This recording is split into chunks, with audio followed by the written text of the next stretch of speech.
우리 매달 지금 첫 주일에 성찬식을 갖고 있습니다.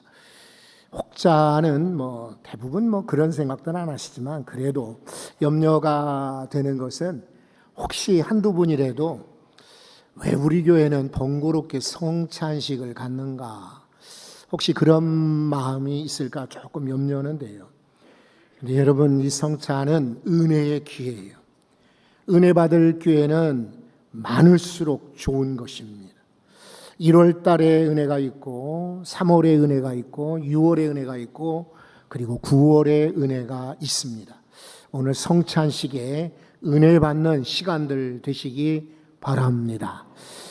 집례하는 목사가 좀 매끄럽게 인도하면 안 될까? 물론 부족함도 통감합니다. 그래도 그냥 은혜로 참여하시면 좋을 줄 압니다. 왜 다른 사람들, 저 사람들은 과연 자격이 있어서 성찬을 받는가? 우리가 의심할 때도 있습니다. 그러나 자격은 외적인 자격보다도 내적 자격이 중요해요. 기도로 참여한다면 하나님께서 필요한 분들에게 은혜 주시리라고 믿고, 다른 사람보다 이 성찬에 여러분이 먼저 은혜 되시기 바랍니다. 오늘 성경을 따라 왜 우리는 성찬식을 갖는가? 자, 우선 24절을 다시 한번 보시면, 축사하시고 떼어 이르시되, 이것은 성찬이죠. 너희를 위하는 내 몸이니 이것을 행하여 나를 기념하라. 이렇게 말씀하십니다.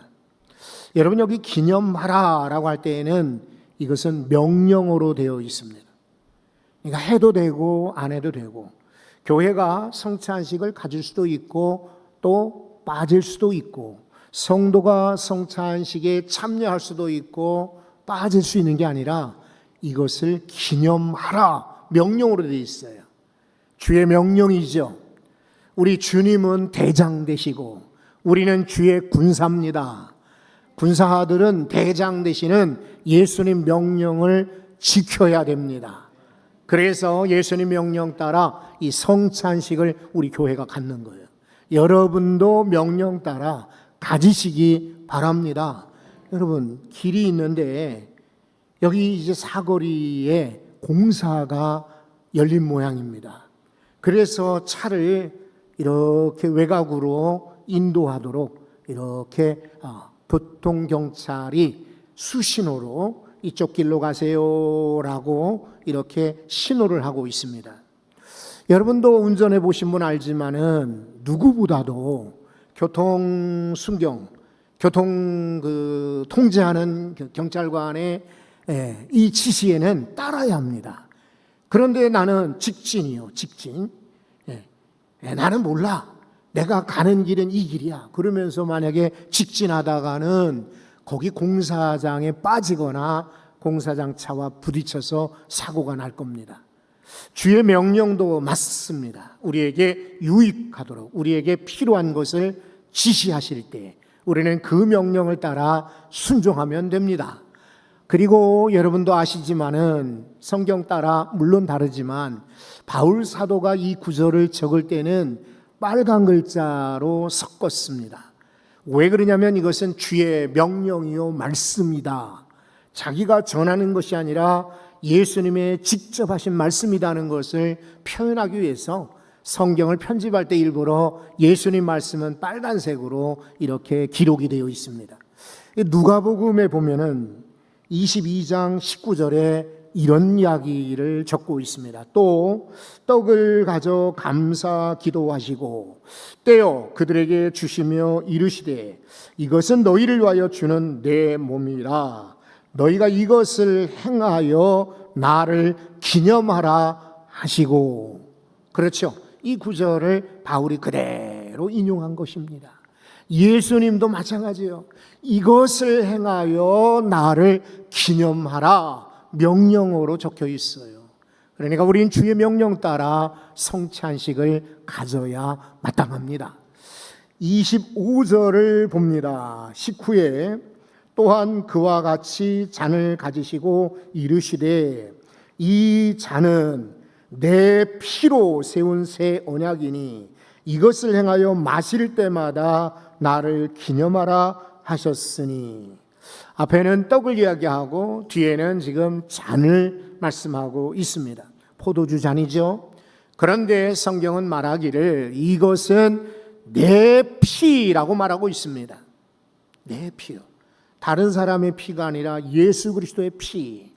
즉 성찬식은 그리스도의 피를 기억하는 것입니다. 예수님 피가 왜 중요합니까? 예수님 피 흘리심으로 우리가 살기 때문입니다. 우리가 부활하기 때문입니다. 우리는 저 천국 백성이 될 수 있기 때문입니다. 여러분, 창세기 3장에 아담이 하와가 죄를 지었습니다. 이 사람들이 눈이 밝아졌다고요. 그리고는 자기들이 그전에 몰랐는데 벌거벗은 것을 알게 되었고 수치를 알게 되었습니다. 그러니까 얼른 나뭇잎을 가져다가 몸을 가렸다라고 말합니다. 나뭇잎으로 옷을 만든 것은 오래가지 못합니다. 금방 부서지거나 말라버리거나 헤어지기 마련입니다. 그런데 하나님께서는 그들을 위하여 가죽 옷을 해 주셨다라고 말합니다. 가죽 옷의 언약입니다. 그런데 이 가죽은 질기다, 오래간다, 튼튼하다, 그리고 따뜻하다, 이런 의미에서 옷이 아닙니다. 여러분, 이 가죽 옷 할 때 이 옷은 그냥 짧은 네이가 아닙니다. 가멘트, 긴 외투와 같은 옷을 말합니다. 가죽 옷, 그냥 흔히 길거리에 죽은 짐승의 가죽을 벗겨서 옷을 해준 게 아니라 살아있는 짐승의 옷이었습니다. 왜냐하면 이것은 가죽 옷을 통해서 보여주시고자 하는 하나님의 약속, 하나님의 언약이 들어있기 때문입니다. 여러분, 죽은 짐승의 가죽으로 옷을 줬다면 언약이 아닙니다. 그런데 살아있는 짐승을 잡아서 가죽으로 옷을 주었기 때문에 이것이 바로 언약, 구원의 언약이 되는 것입니다. 살아있는 짐승의 가죽을 벗기려면 피를 흘리게 되어 있습니다. 당연히 피가 나지요. 그래서 피의 언약이라고 부르는 것입니다. 6월절 날 이스라엘 백성들이 출애굽을 할 때요, 자, 장자들, 거기 이집트에 있는 장자들은 다 죽음을 당하게 되어 있습니다. 사람도 짐승도 첫 번째는 다 죽게 되어 있어요. 그런데 하나님이 모세를 통해서 약속하시기를 언약을 세운 거예요.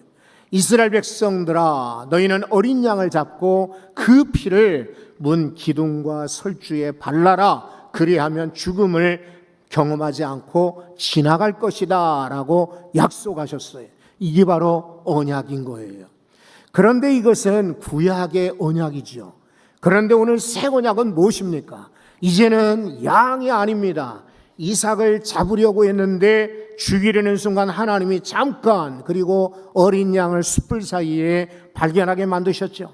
그리고 그 어린 양을 잡아서 제물로 드렸죠.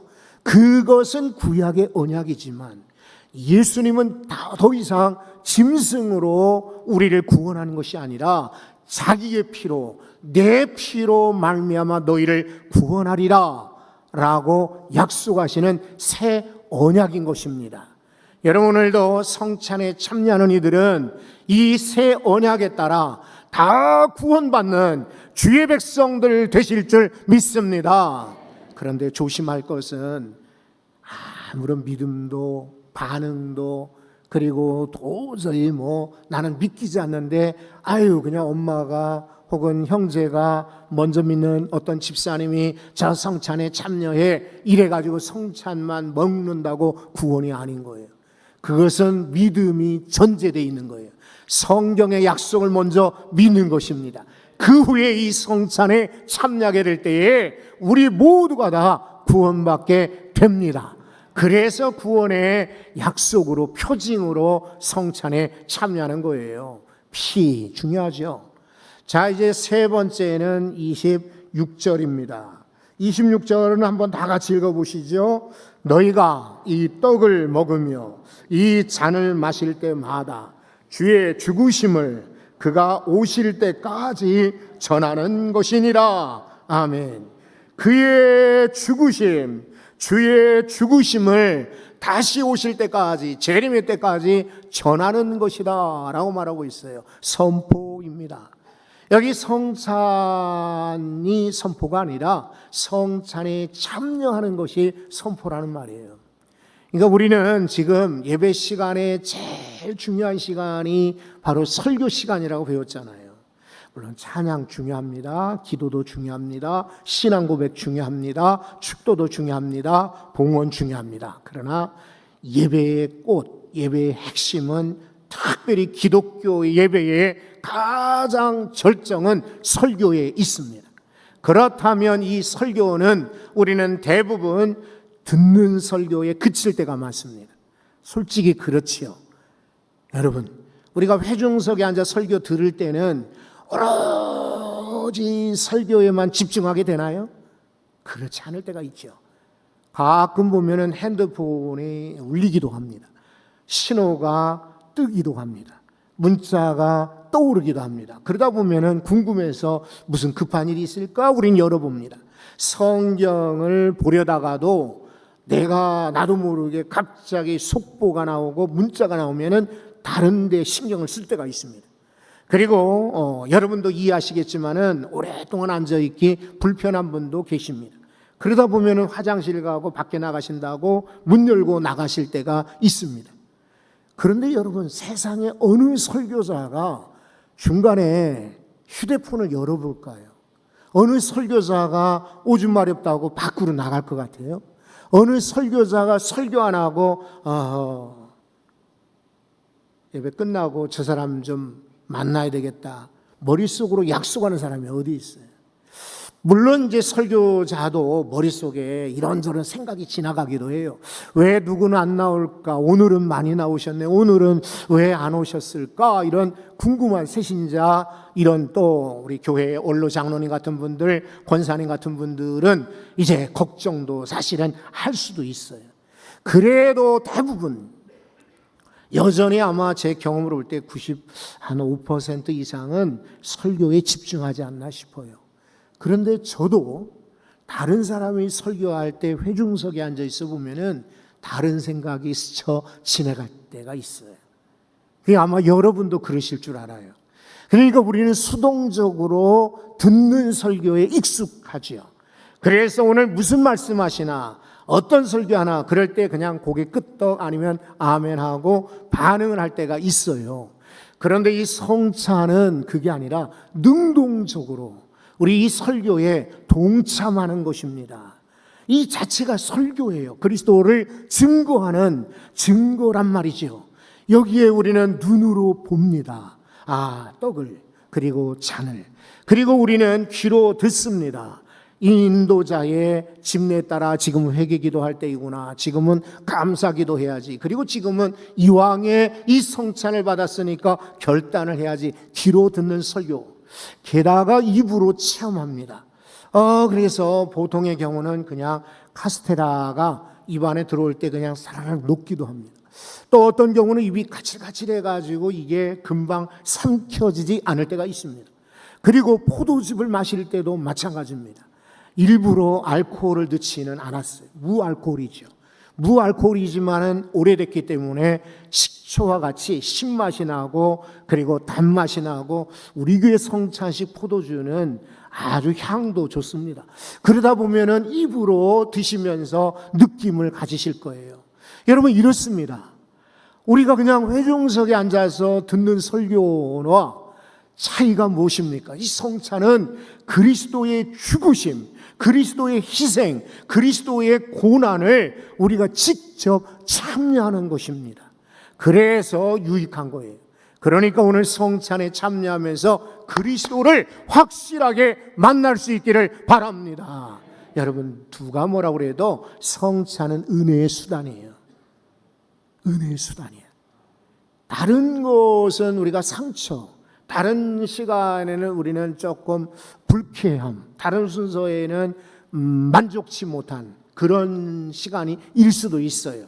그러나 성찬은 전적인 하나님의 선물이에요.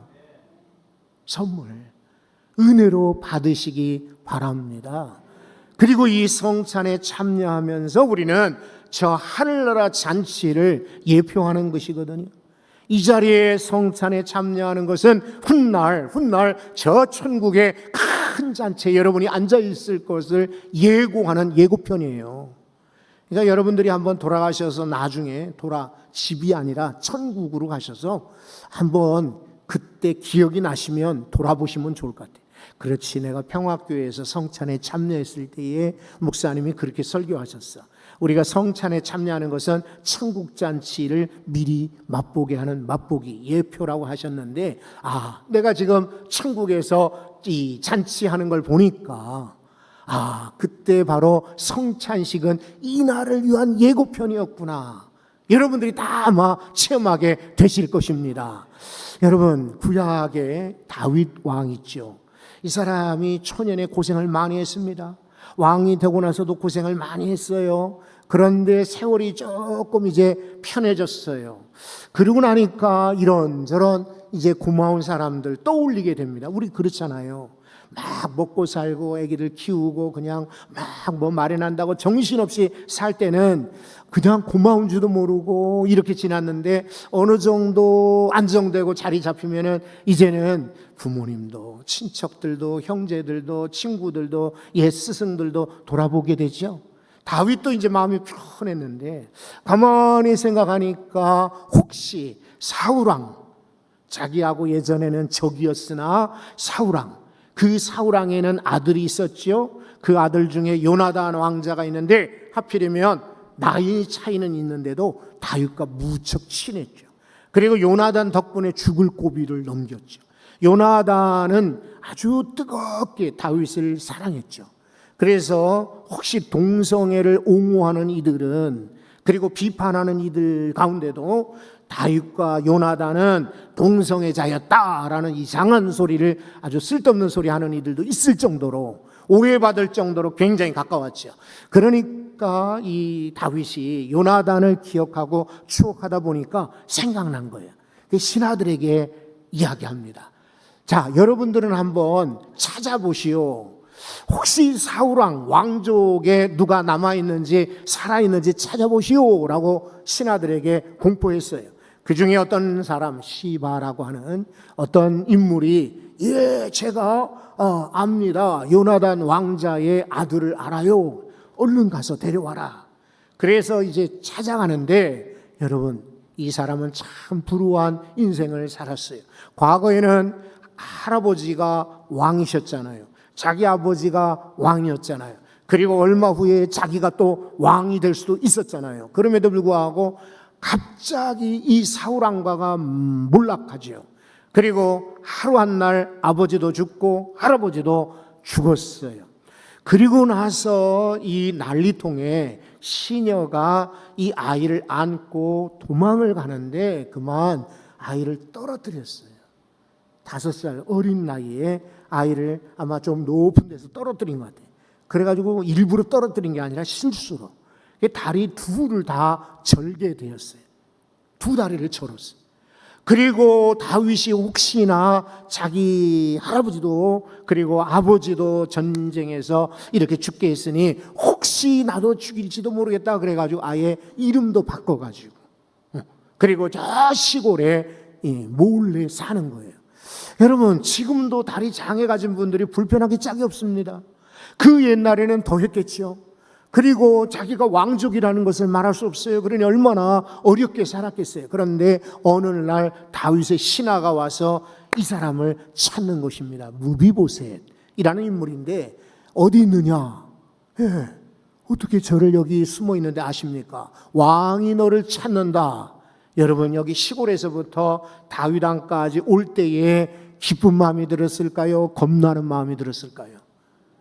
겁이 무척 났어요. 왜냐하면 우리 할아버지랑 우리 아버지랑 다윗과 사이가 안 좋았던 걸 알거든요. 그러니까 이제는 다윗이 나까지 죽이려나 보다. 그래가지고 다윗 왕의 앞에 섰는데 막 두려워서 막 사시나무 떨듯이 부들부들 떠는 거예요. 그때 다윗이 말합니다. 두려워하지 마라.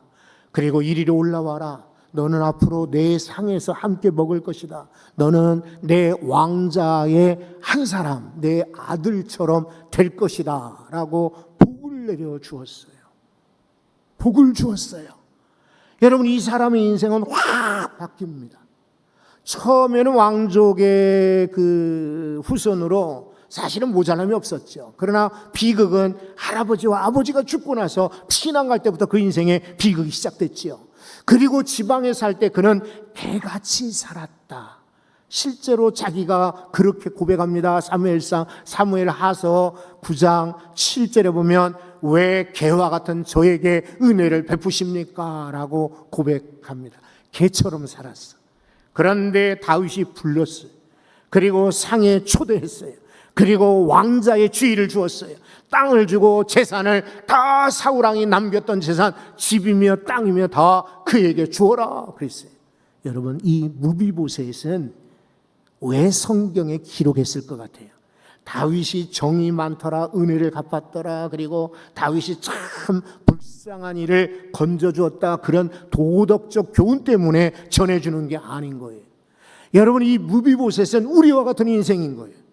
천하고 부끄럽고 약하고 우리가 장애를 갖지 않았다 할지라도 우리는 주 앞에서 장애를 가진 자와 같아요. 우리는 도망자는 아닐지라도 죄로부터 늘 쫓기는 신세인 거예요. 우리는 숨어 지나지 않아도 하나님께로부터는 자꾸만 우리는 벗어나고자 하는 죄인 같은 우리죠. 그런데 다윗은 주님과 같은 모델인 거예요. 우리를 찾아내십니다. 우리를 불러옵니다. 그리고 상에 앉힙니다. 그리고 내 상에서 매일같이 먹고 마시자. 그리고 너는 내 아들이 될 것이다. 왕자로 바꾸어 주었습니다. 여러분, 이 성찬이 바로 그런 시간인 거예요. 무비보셋 같이 촌에 숨어서 수치의 아들 무비보셋, 수치의 아들이라는 이름을 가졌던 이 부끄러운 존재였던 이 사람이 왕자가 되었어요. 상에 오르게 되었어요. 감히 우리가 하나님의 은혜에 절대로 우리가 참여할 수 없는데 하나님께서는 우리의 은혜의 자리로 우리를 초청해 주셨어요. 그러니 오늘도 감사함으로 은혜로 참여하시고 하나님의 은혜에 감격하여 믿음으로만 살아가실 수 있기를 바랍니다.